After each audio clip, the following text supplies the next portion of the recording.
From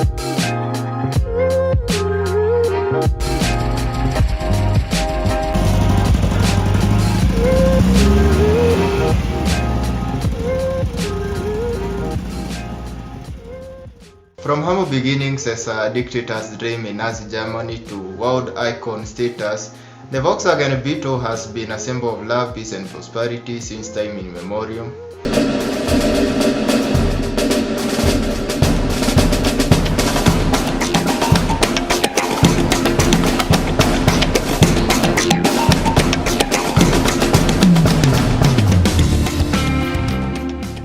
The year is 1934 and Adolf Hitler is slowly transforming Germany into superpower status behind everyone's back, militarizing the country in preparation for Second World War, which nobody expected would ever happen, but in Hitler's mind he was to take over the whole of Europe.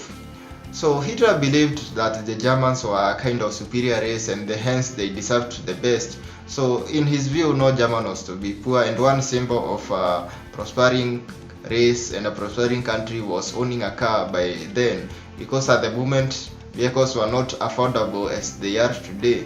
Adolf Hitler was known for overly ambitious engineering projects because he believed nothing was impossible, and if you are an engineer in Nazi Germany back then, you had to deliver anything Hitler wanted despite the demands.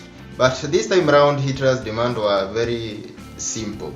One, the car was to fit at least a family of 5, hence the name Volkswagen, which in German means family car.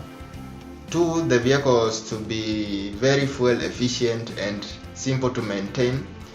3, the vehicle had to be rugged so that it could be an anywhere to go vehicle and easy to fix anywhere, even in remote areas. The Nazis seek out for none other but Ferdinand Porsche, founder of Porsche and former race car driver, to undertake the project.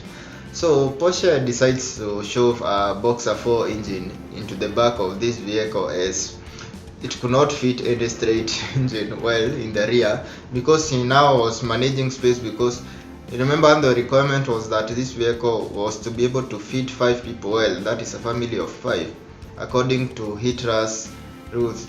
Another thing is that it was to be well streamlined so that it could be fuel efficient enough to be affordable to everyone, and Porsche delivered a model prototype to Adolf Hitler in 1938, which he loved. This was one of the moments that Adolf Hitler actually smiled in public when he saw the model of the Beetle. So in 1938, the Beetle officially goes into production. At this point, it is known as the KDF wagon. Remember, at this point, it was not yet known as the Volkswagen Beetle. 250 units are produced, which are all given to high-ranking military German personnel, with one convertible model being given out to Adolf Hitler himself. Fate goes against the Volkswagen Beetle in 1939 when Hitler invades Poland, starting the Second World War.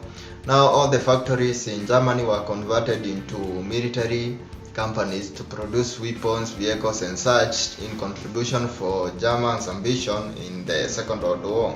In 1947, after now the war is over, they are now thinking of reviving the KDF wagon, but this time around it was to be known as the Volkswagen Type 1.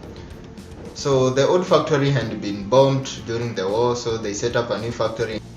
Production for the Volkswagen Beetle Type 1 starts right away, but there was one big problem. This was market for the car. Nobody wanted this car at the point because it was considered to be too underpowered with only 24 horsepower. But soon the Beetle finds its way into America and becomes an instant hit. It is shipped to America, soon it is shipped to Africa and Australia.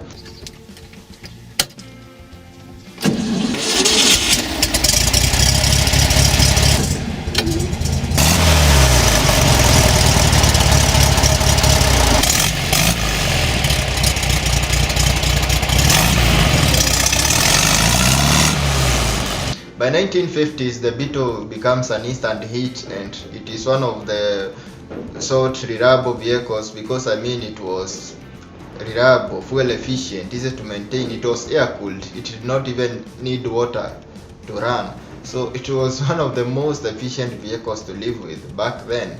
In 1972, VW produced the 15,007,034th Beetle ever, and they had a big celebration about it. This is because it was as much as many Ford T models were ever produced, meaning now the Beetle was now the most popular and most produced vehicle in the world by then. But the days of the Beetle are numbered, as VW was now considering to find a more modern replacement for the beloved vehicle that is the Volkswagen Beetle.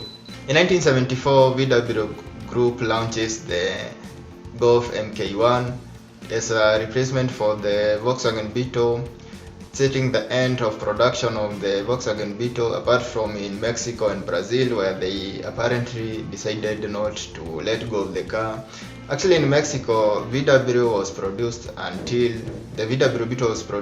2003. The VW Beetle was dead. It's 1998 and you are watching your favorite TV car show, and surprisingly enough, VW is launching a new tiny car.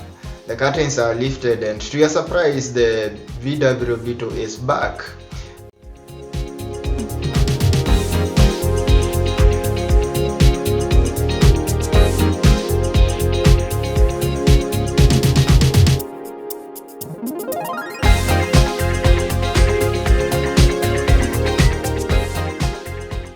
The long-awaited Beetle was finally back in 1998. This time around it was a front-engined vehicle, borrowing its engine from the Volkswagen Golf with a rated horsepower of 150 horsepower, which was more than enough for this tiny vehicle. There was even an RS Sport version that hit 221 horsepower on such a tiny platform. This was absolutely crazy. Yeah. The new Gen Beetle is still in production until today, with the old version still there, having a cult following. Actually, there are so many guys still modifying the old Beetle and still loving it all over the world. That was the story of the Volkswagen Beetle. If you haven't subscribed to this channel, kindly subscribe, like and share for more videos.